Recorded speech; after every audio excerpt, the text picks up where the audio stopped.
Good morning sa lahat. Tara, basa na tayo na ating libro, guys. Magandang balita, Biblia. Today is 09 August 2024. Nandito na tayo sa aklat ng Daniel. Panimula. Pakisabayan ako ng basa para pareho tayo dito matuto. Lagi kong sinasabi, pag tayo nagbasa ng aklat, unahin natin basahin yung pinaka-headings niya para malaman kaagad natin yung buod. Panimula. Ang aklat ng Daniel ay nasulat sa panahon ng labis na paghihirap ng mga Hudyo dahil sa pag-uusig at pang-aapi ng isang haring pagano. Sa pamamagitan ng paggamit ng mga kwento at ulat tungkol sa mga pangitain, pinapalakas ng may akda ang loob ng kanyang mga kababayan kasama ang pag-asang ibabagsak ng Diyos ang malulupit na pinuno at ibabalik ang kapangyarihan sa kanyang bayan. May dalawang pangunahing bahagi ang aklat na ito. Una, mga ulat tungkol kay Daniel at sa iba pang mga bihag na nagtagumpay laban sa kanilang mga kaaway sa pamamagitan ng kanilang pananalig at pagsunod sa Diyos. Nangyari ang kasaysayang ito noong panahon ng imperyo ng Babylonia at ng Persia. Verse 2, mga pangitain ni Daniel na sumasagisag sa paglitaw at pagbagsak ng ilang imperyo simula sa Babylonia, ang pagbagsak ng paganong mananakop at ang tagumpay ng bayan ng Diyos. Nilalaman, si Daniel at ang kanyang mga kaibigan, chapter 1 verse 1 to chapter 6 verse 28.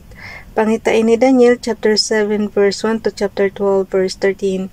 Letter A, ang apat na halimaw, chapter 7 verse 1 to 28. Letter B, ang topang lalaki at ang kambing, chapter 8 verse 1 to chapter 9 verse 27. Letter K, abakada kasi yan, guys, so ABCD yan sa English.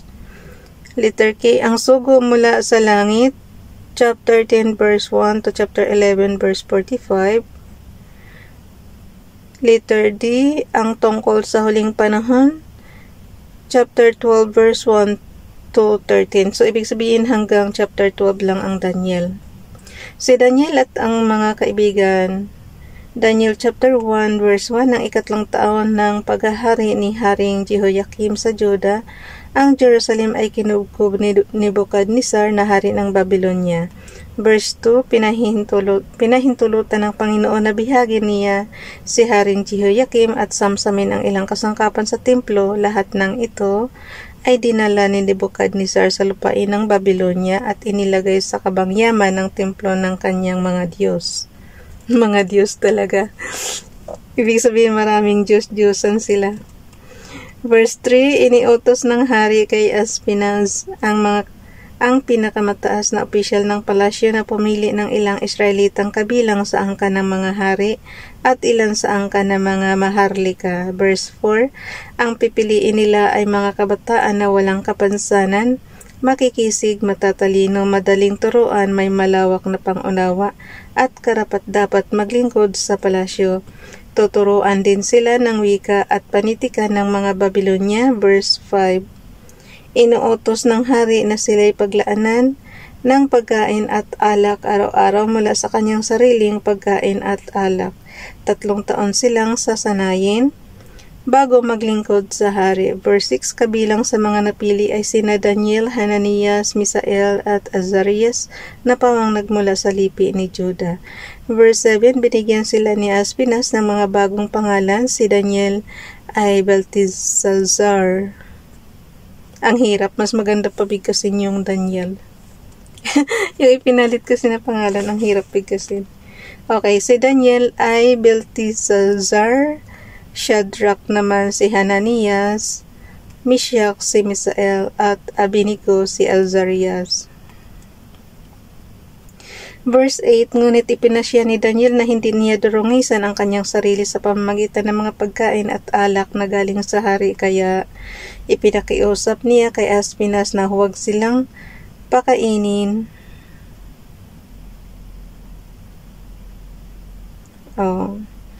Kaya ipinakausap niya kay Aspinas na huwag silang pakainin at painumin ng mga iyon. Verse 9, niloob naman ng Diyos na siya'y kalugdan at pagbigyan ni Aspinas. Verse 10, ngunit sinabi niya kay Daniel, natatakot lamang ako sa gagawin sa akin ng mahal na hari na naglaan ng pagkain at inumin ninyo kapag nakita niyang mas mahina kayo kaysa sa ibang mga kabataan na kasing edad ninyo, tiyak na papupugutan niya ako ng ulo. Verse 11, dahil dito, lumapit si Daniel sa bantay na pinagkatiwalaan ni Aspinas na mga laga sa kanya at sa tatlo niyang kaibigan. Verse 12, pakiusap niya, subukin ninyo kami sa loob ng 10 araw, gulay lang at tubig ang ibigay ninyo sa amin. Oh, so guys, pwede na tayong mabuhay kahit gulay lang tsaka tubig ang kainin natin. Kasi sila Daniel, gulay at tubig lang. Gulay lang at tubig ang ibigay ninyo sa amin. Verse 13, pagkatapos ihambing ninyo kami sa mga kasing edad namin na pinapakain ninyo ng pagkaing bigay ng hari at gawin ninyo sa amin ang nararapat. Verse 14, sinubok nga sila sa loob ng 10 araw. Verse 15, at pagkalipas ng 10 araw, nakitang mas malulusog at malalakas sila kaysa mga kasing edad nilang pinakain ng pagkain galing sa hari. Verse 16, kaya gulay at tubig na lang ang ibinigay sa kanila sa halip na pagkain at inuming galing sa hari. Verse 17, binigyan ng Diyos ang 4 at kabataan ng kaalaman at kakayahan sa panitikan at agham. Bukod dito, binigyan pa si Daniel ng kakayahang umunawa at magpaliwanag ng lahat ng uri ng pangitain at panaginip. Verse 18, pagkaraan ng 3 taon na itinakda ng hari sa pagsasanay sa kanila, ang lahat ng kabataang pinili ni Aspinas ay inihirap niya kay Haring Nebukadnezar.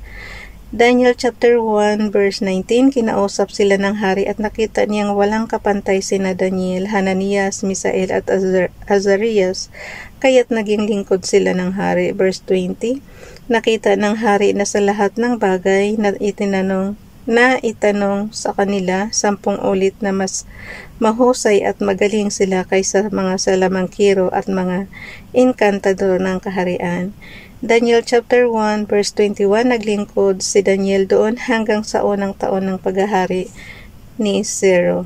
Bukas na itong chapter 2 guys, tingnan mo naman, pawis na ako. Yung braso natin tumatagaktak na yung pawis. Bye everyone, God bless.